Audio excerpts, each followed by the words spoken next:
Good morning, Your Excellencies, ladies and gentlemen.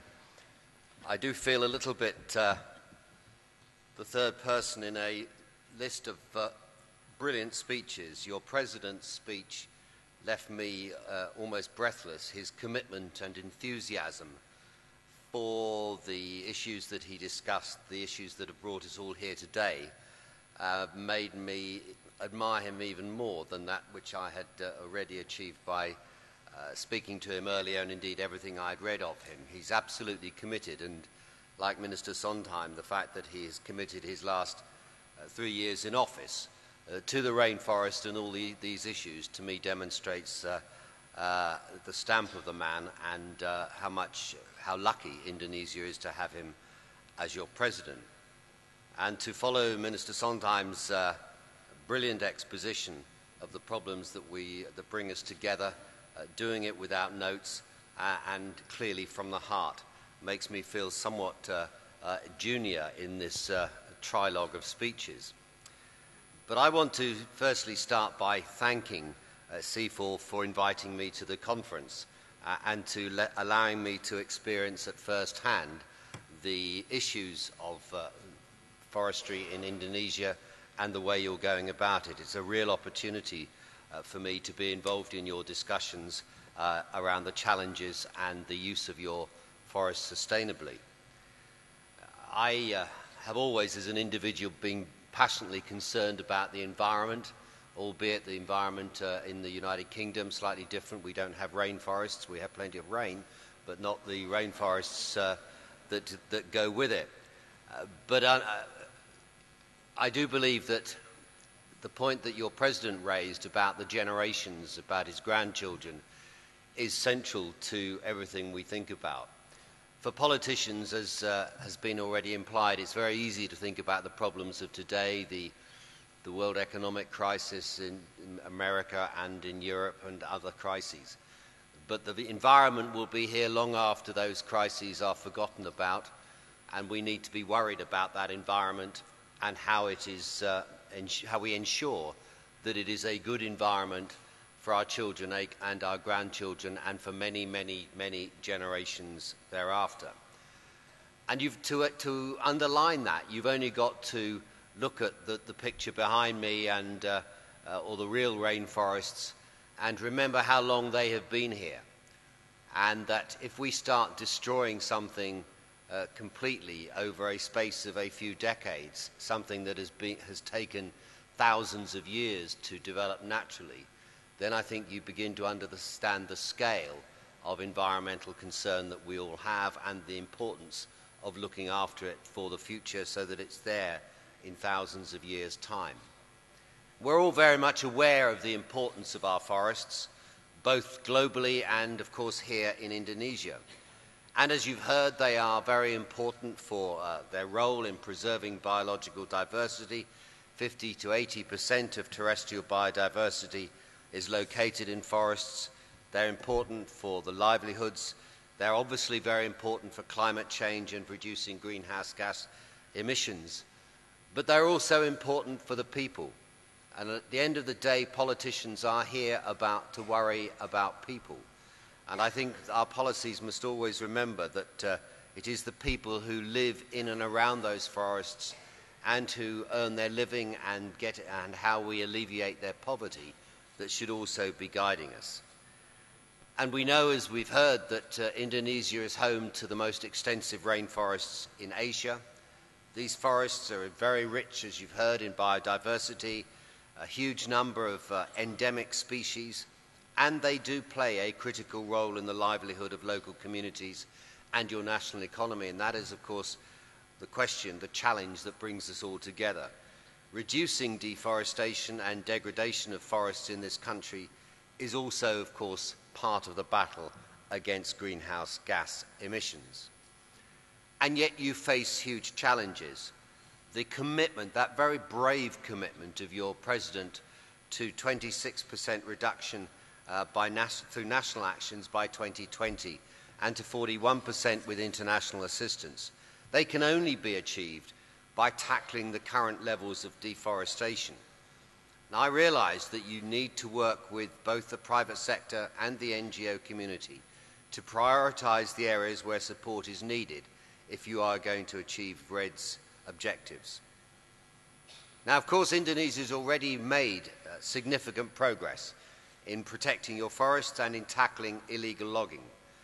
The United Kingdom was particularly pleased and delighted indeed that Indonesia has entered into a voluntary partnership agreement with the European Union on timber licensing. It is, of course, one of your main exports. I understand that you send around 15% of your timber to the European Union at a value of over $1 billion US. So ensuring that that is all certified timber from legal sources is a huge step forward, and indeed is a challenge for your government and your ministries. You are the first Asian country to sign a voluntary partnership agreement with the EU, and you're the largest timber producer to do so so far. And therefore, we're very particularly pleased that you've done this. And we now need to work together to ensure that full implementation of that agreement. The EU's Forest Law Enforcement Governance and Trade Action Plan underlines the importance of producer and consumer countries working together. It is all about partnership, delivering benefits to both consumers and producers alike. And from 2013, the EU's approach to tackling illegal logging will be backed up by the EU's timber regulation, which will come into force then. And that will make it an offence to place illegally logged timber and timber products, including paper, on the European market. Ladies and gentlemen, I have to emphasise there is no, and there will certainly not be any place in the EU market for illegally harvested timber. Products which are licensed under the scheme are automatically considered to be in compliance with that timber regulation. And therefore, by entering into the partnership agreement, Indonesia is placing itself in a strong commercial position which will benefit your producers and those local communities. These timber regulations are a prerequisite for reducing emissions from deforestation and degradation in a credible and sustainable way. And so we welcome the steps that you've already taken in this direction.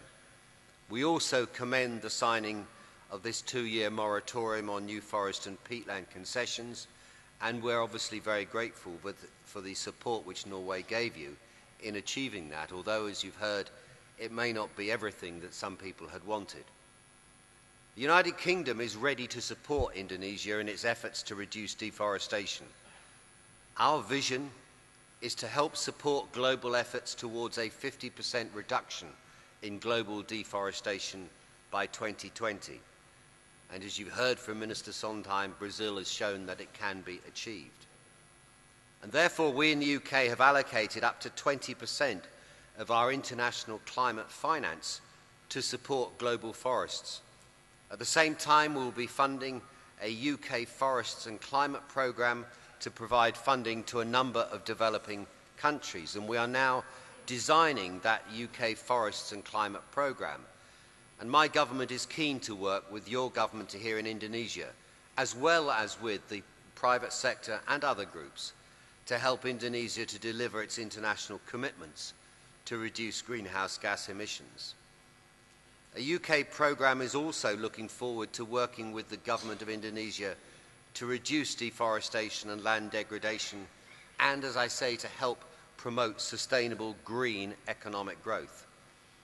And I understand that as an island nation, and of course we too in the UK are an island nation, Indonesia is particularly vulnerable to climate change. However, tackling climate change does not need to constrain economic growth. Unfortunately, in the early days of the battles to make climate change a political priority, there was so often the impression was given that somehow it meant reducing our standards of living, impoverishing ourselves, and actually slowing down economic growth. All of that is wrong.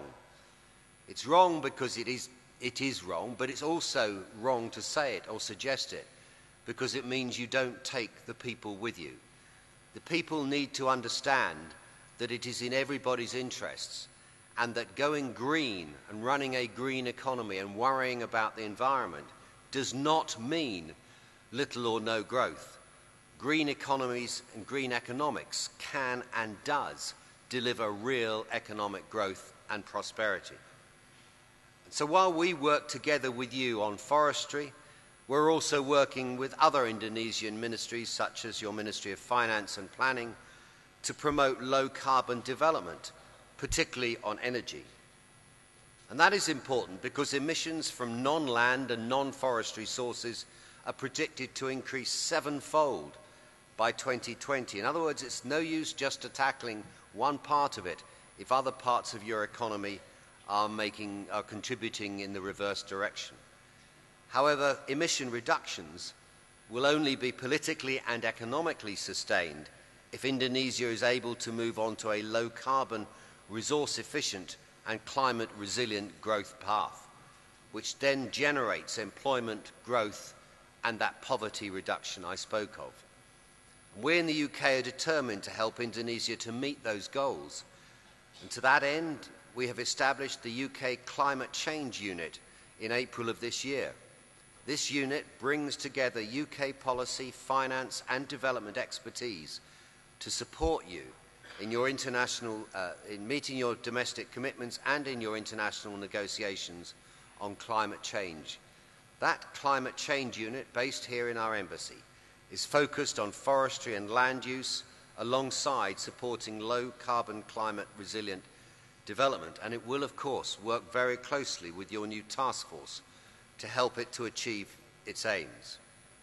The UK is also concerned about the environmental and social impacts of palm oil production and the impact that it can have on deforestation. And as I'm sure everybody knows, consumption of sustainable palm oil is increasing each year, but it's not increasing as fast as global consumption of palm oil is increasing. And we would like to see, indeed we have to see, a future where 100% of the palm oil which we consume meets independent and robust sustainability standards. And to support this specifically, that UK Climate Change Unit of which I spoke will next month be holding a workshop here highlighting incentives for and positive examples of sustainable production of palm oil as well as cocoa and rubber. We cannot stop the decline in biodiversity if we do not protect our forests, which, as we've said, house 80% of the world's species. We cannot prevent dangerous climate change if we do not prevent the deforestation, which counts for around a fifth of the world's emissions. And we cannot eradicate poverty if we do not protect the forests on which those traditional communities depend for their livelihoods, whilst ensuring, I have to add, that those who manage forests sustainably can obtain a sensible return from that work. The UK will work with Indonesia to help you to develop and to meet your forestry goals and to develop your national forestry strategy.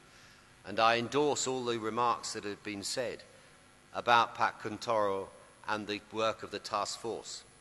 So this conference is an excellent opportunity to identify areas for support and for that dialogue with our partners on how we in the UK can best contribute and help you to achieve your aims and your objectives.